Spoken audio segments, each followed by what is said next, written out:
Alam ko sa sarili ko, magiging isang milyonarya ako. Hindi naman hadlang kung probinsyana ka, tama? Kailangan lang mataas yung mga pangarap. Kailangan maniwala ka araw-araw na kaya mo. Siguro ang naging edge ko lang, I always innovate and become creative sa buhay.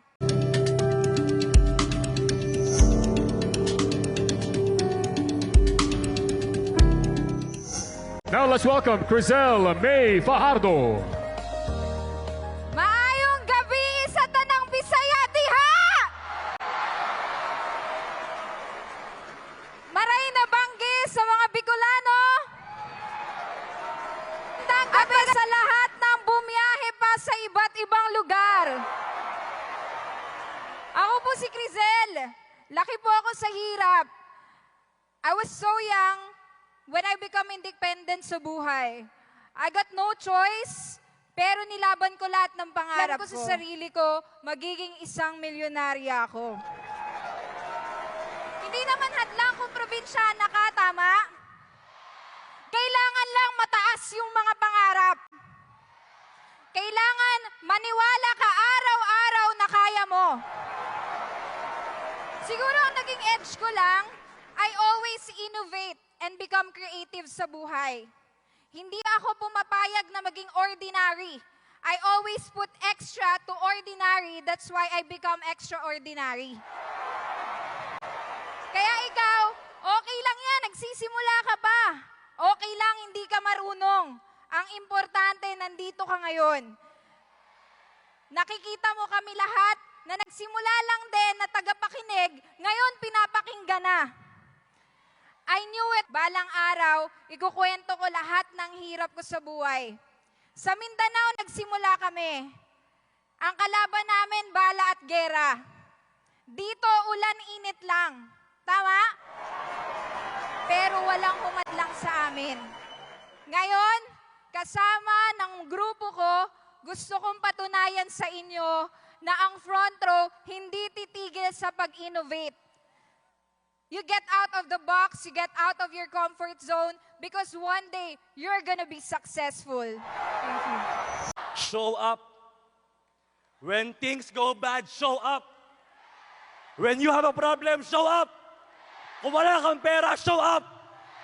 Kung nalulungkot ka, kung nadadown ka, kung nade-demotivate ka, show up. Whatever you feel, show up. Get up. Dress up, show up, and never give up. Leon Nicolo Encisa. Good morning, Front Row Universe! Pwede ba lahat ng loud and proud Front Row members, tumayo kayong lahat saglit? At gusto kong sabihin nyo to, sabihin nyo sa sarili nyo, magsisipag ako. Pag nahihirapan ka, kung meron kang family problem, kung meron kang financial problem, kung wala ka pambayad ng boarding house, kung gusto mo ng pain, kung gusto mo ng grupo, kung gusto mong kumita ng malaki, kung gusto mo maging top earner, kung gusto mo maging susunod na Millionaires Club, sa lahat na humahataw, sa lahat ng ginagawa ang front row, gusto kong sabihin sa inyo, proud ako sa inyo. Tell your seatmate, proud ako sa iyo. Hindi sukatan ang pera lang ng success. Everyone, please, gusto kong alalahanin mo yung araw na nag-join ka ng front row. Naalala niyo yung panahon na kayo na-invite sa front row, di ba baliw na baliw kayo noon? Sino sa inyong hindi nakatulog nung gabing na-orient ka? I want to tell you this, guys. Yung transformation mo, yung pinagbago ng mindset mo, dati ang tamad-tamad mo, dati puro ka reklamo, dati negatibo ka. Pero ngayon, positive ka na. Ngayon, nakangiti ka. Ngayon, palaban ka. At gusto kong tandaan yung lahat to, mga kapatid, lahat ng payaman palaban. Walang himamang nag-quit. Lahat nagduda, pero hindi nag-quit. Na yung sipag at tiyaga at right opportunity at right mindset at perseverance, malayo mararating mo. Always remember, show up. When things go bad, show up. When you have a problem, show up. Kung wala kang pera, show up. Kung nalulungkot ka, kung nadadown ka, kung nade-demotivate ka, show up. Whatever you feel, show up. Get up, dress up, show up, and never give up. I'm Leandro Calo Encisa, Elite Mariners Club, Super Team Mentor. Sa buhay, minsan, kahit gaano kakagandang buto, pero kung mapupunta ka sa maling lupa, kahit anong gawin mo, hindi ka tutubo. Pero ang isang buto, pag nilagay mo sa magandang lupa, magiging puno at mamunga. I don't ever slow up, no I don't take shit. I got no love for the fakeness. If you wanna play tough and wanna hate this, I'll always show up.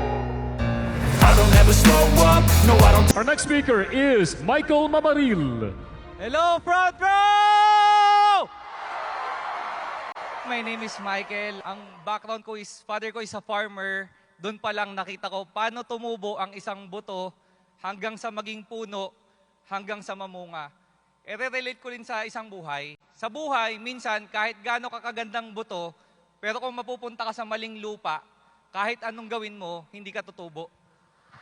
Pero ang isang buto, pag nilagay mo sa magandang lupa, magiging puno at mamunga. Matagal na po ako naghahanap ng magandang lupa. Naging nurse po ako. Pinangarap ko pumunta ng ibang bansa kasi akala ko nasa abroad ho ang magandang lupa. Yun pala, sa dinami-dami ng pwede kong makita, front row pala ang isang matabang lupa na pag tinanim ka, pwedeng magbago yung buhay mo. Kaya kung nahihirapan ka, okay lang yan. Bakit?